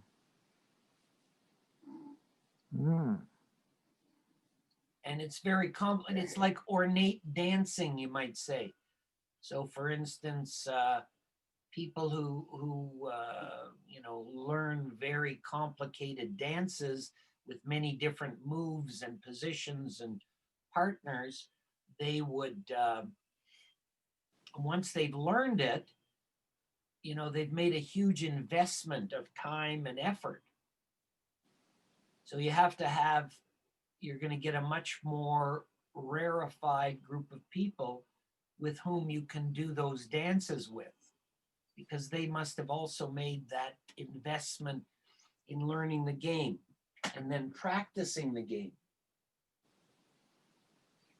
So that your competitions are more involved. Whereas Darwin, you don't need to make that great. And then you probably remember, you've only played it once, I think, or twice maybe. You know the rules. You could teach anybody else very quickly if they're at all curious, and then you have someone to dance with.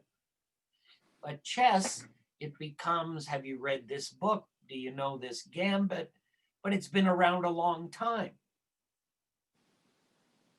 Mm-hmm. Let's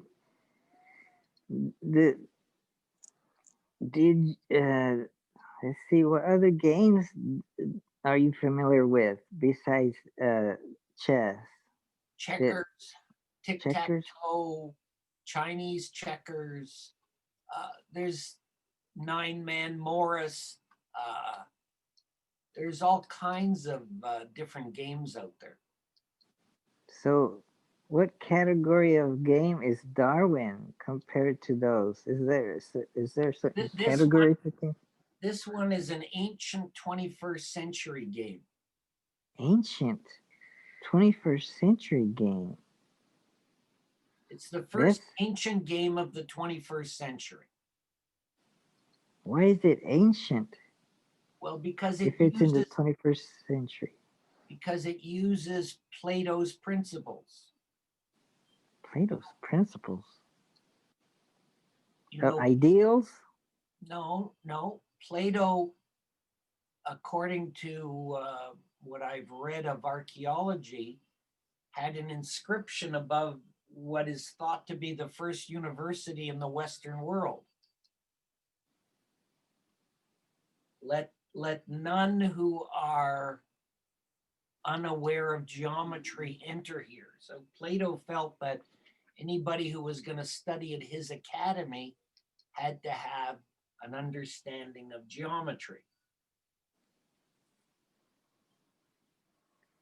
So Darwin requires a basic understanding of geometry too.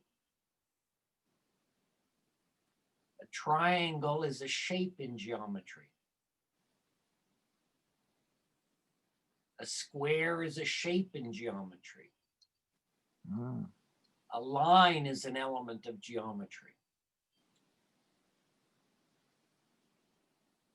And then you can get your PhD. Whether it's a PhD in geometry or narcissism, who can say?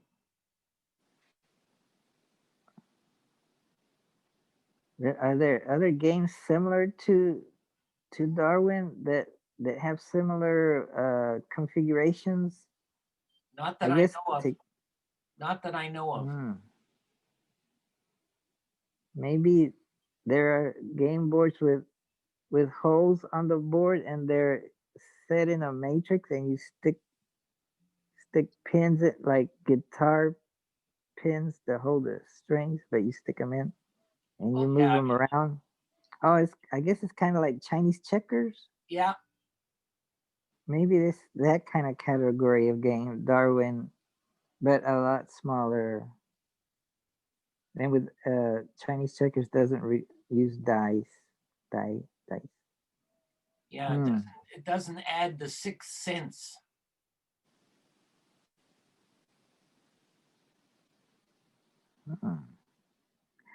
And also, there's finiteness to this game versus infinite.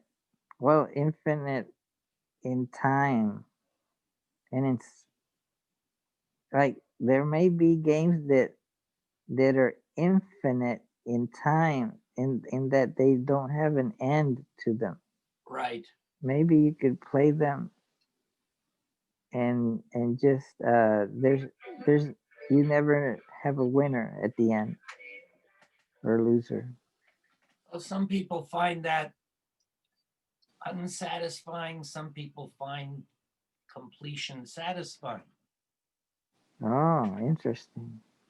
Yeah, like watching a movie and it maybe it's a series and episodes.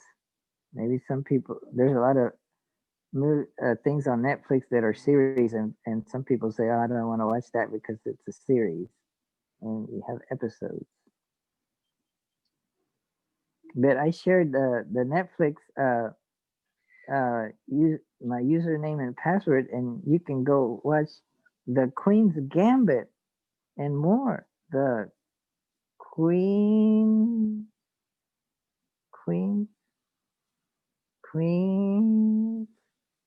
Gambit. That's a chess move. And then we can talk about it. Maybe for the next Saturday. And then we'll be able to introduce the game of Darwin and have Luis Del Pino play with us, because I know that he found the movie The Queen's Gambit interesting because he was the one that saw it and recommended it to me. So maybe there will be a connection that will find that he would find interesting between chess and the game of Darwin. And then we could have a game of Darwin between three minds. But do you think he would play it? I have my doubts. You have your doubts? I have my doubts. Yes, I do too. Yeah, I don't know that Luis's solipsistic conclusions about his discoveries about reality are something that he really seeks to test. He's comfortable with his conclusions, and he may not want them discussed in any detail beyond that which he has already discovered.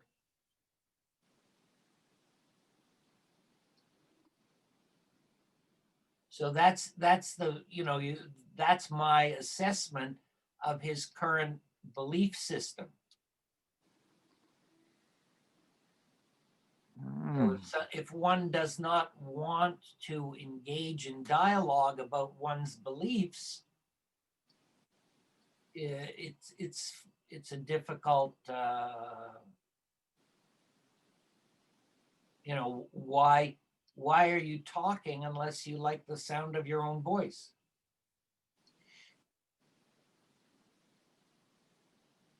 And that may be a classical definition of narcissism.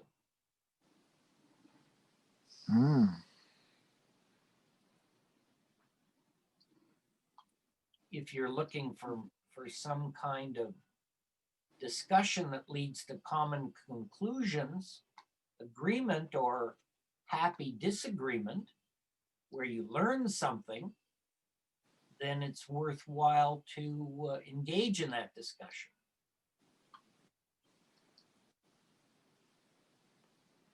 So,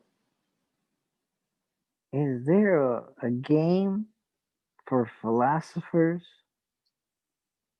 Well, the people in Toronto call Darwin, the nickname for it is philosophers tic-tac-toe.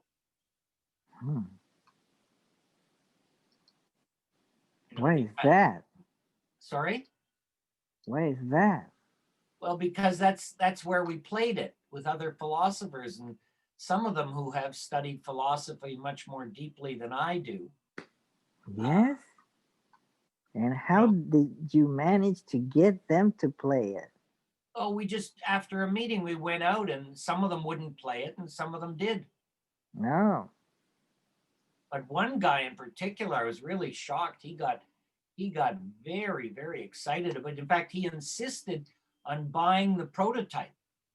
He was describing how the board talks about Parmenides' definitions. It gave me a whole bunch of insights into philosophy. And, what? Yeah, he was really excited about it. It was very, he was really enthused. Well, it does have some basic elements.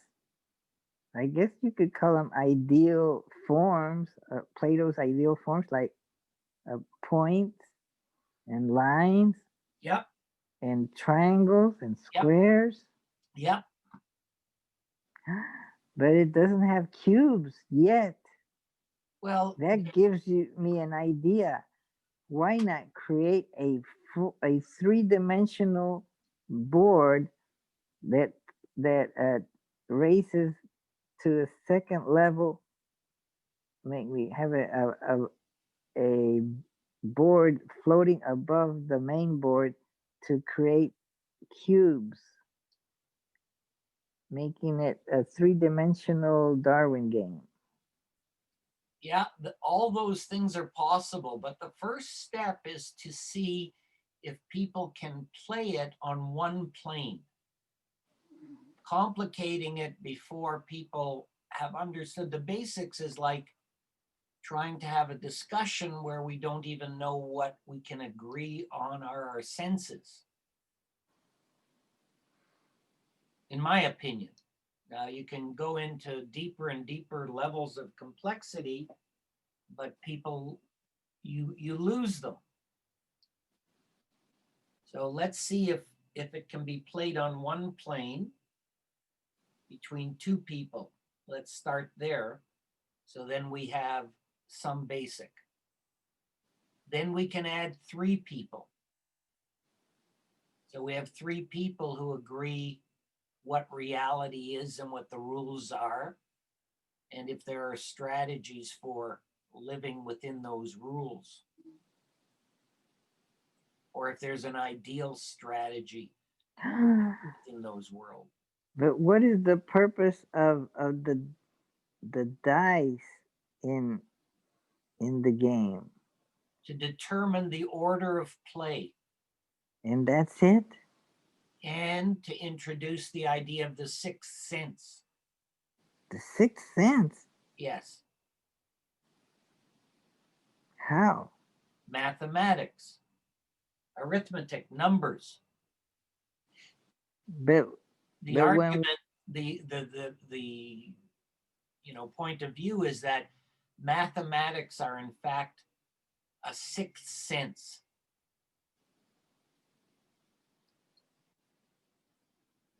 There's a lecture about the philosophy of mind starting now at the secular community of Ottawa. Oh, I want to join it. Is it starting now? Me too. I'm going to join it now. So I will. See you then. Yeah, the Zoom secular Ottawa philosophy of mind. They say 11 and 12. I don't know what this presented. Online teleconferencing. Can you copy and paste the link into the chat? Let's see if I can. I don't know if that'll work, or just log in. They probably want you to log in on Meetup anyway. Secular Community Network. I'll try. Here's the link. Then I can tap on it and it'll take me there, and I can join. Or else see if that works. So is this your Zoom, your how do I watch the Queen's Gambit? Is that what NF159951 is? Yeah, that's the password to my Netflix. Okay, thank you. Then you can create a personality called Darwin. Oh, okay. I think or I could do it for you.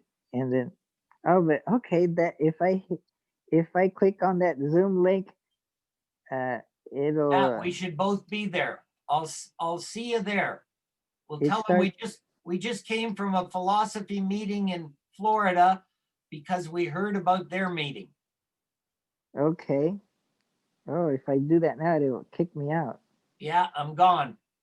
Bye.